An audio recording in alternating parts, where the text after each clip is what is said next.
suai sual tuani wakan kai magyani no langu o drugs law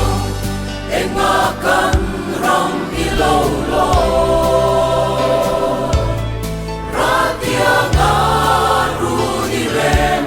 atoklomi chalai te nun ti buai suai sualan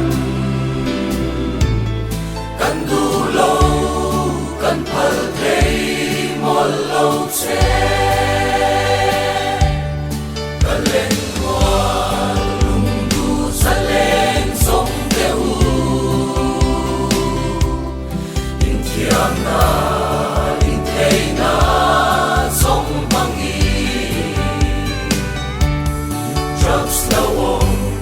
sir na kong le ruin su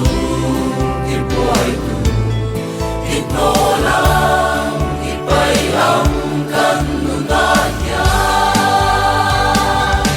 o drugs na wong engakan ram ilolo ratia ngaru ni rem atoklomi chalai te nun ti buai suai sualan kan du lo